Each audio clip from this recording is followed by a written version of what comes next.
भैया। ए भैया।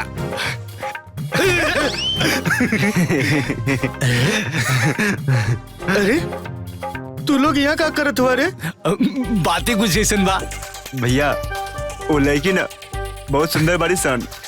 भैया उ लोग के देख के मन में खुशी के फुहारा उठ रहा बा।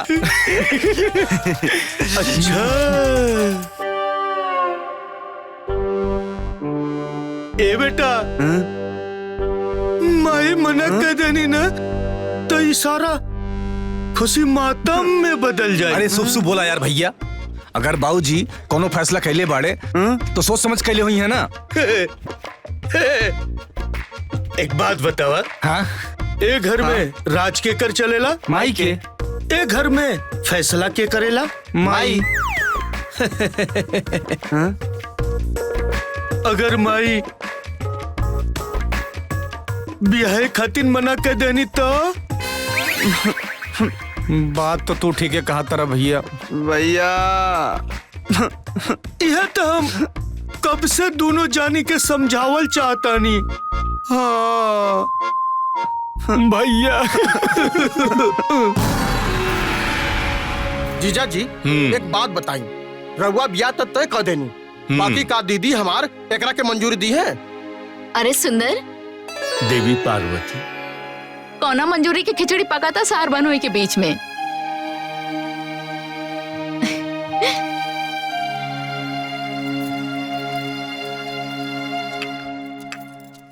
ला बात कैला आ गई नी। अच्छा दीदी एक बात बतावा। हाँ? तू इतना जल्दी कैसे आ गई लू? हाँ माई, रउआ तो नानी से मिले गई लनी ना? नानी अभी ठीक पिया, मिल के आगे नहीं हम। कमला, हाँ? तोहरा खातिर एगो खुशखबरी बा। हम तोहार तीनों बेटा के ब्याह तय कर चुकल बानी।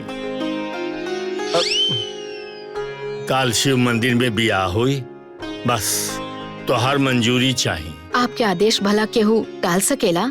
राउर खुशी में ही हमार खुशी बा। अरे दीदी ये इतना जल्दी तुम्हारे विचार कैसे बदल गए? अब कहीं हम सपना तो नहीं की देखा? दीदी ये विचार तो आज 10 साल पहले बदल गए हो तो हमरो ना ब्याह हो गए हो, हमरो 2-4 गो लड़का यहाँ घूमते फिरते। चुप कर, जाके ब्याह के तैयारी कर, तोर ब्याह भी बहुत जल्दी हो जाए। जय हो, जय हो भोलेनाथ।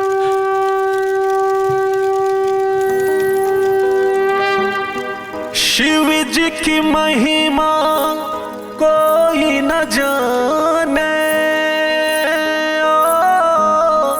दिल से जो माने बस वही जाने।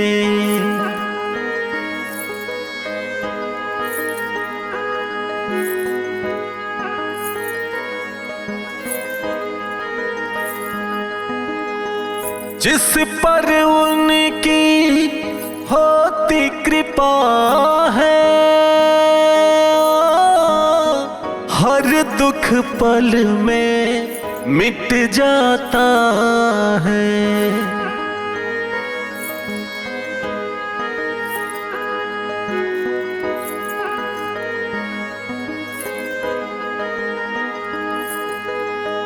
भक्त की पुकार सुनी लीला रचाए,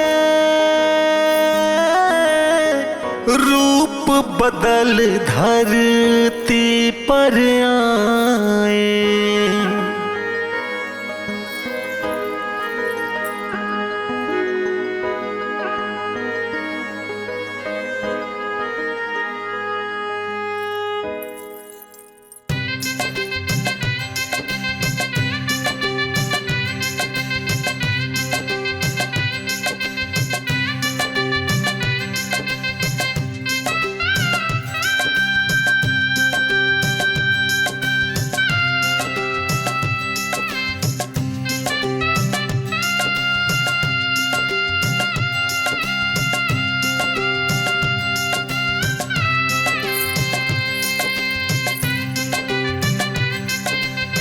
प्रणाम माई, बाबूजी प्रणाम।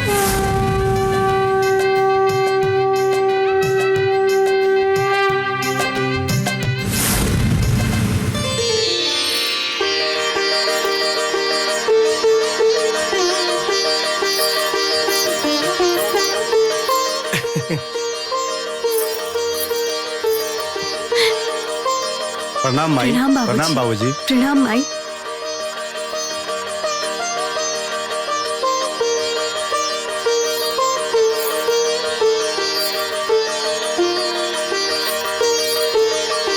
प्रणाम बाबूजी। प्रणाम माँ जी।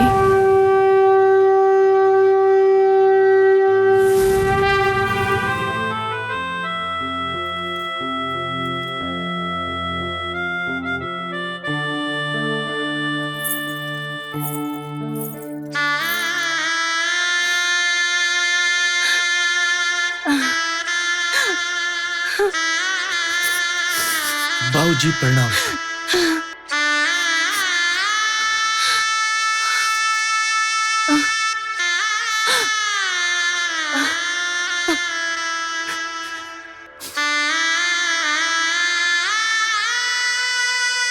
प्रणाम बाबूजी।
हम कितना खुशकिस्मत वाला बानी जे इतना खूबसूरत पत्नी हमरा के मिलल।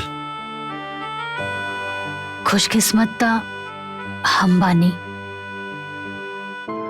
महादेव की कृपा से रवा जैसन पति मिलल बा।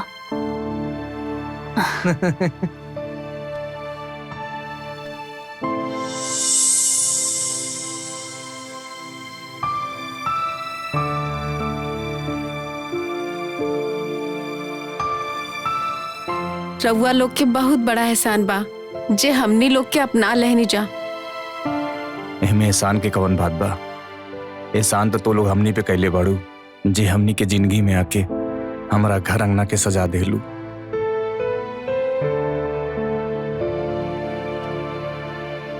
हमने तीनों की जिंदगी बहुत दुख में बीतल बा।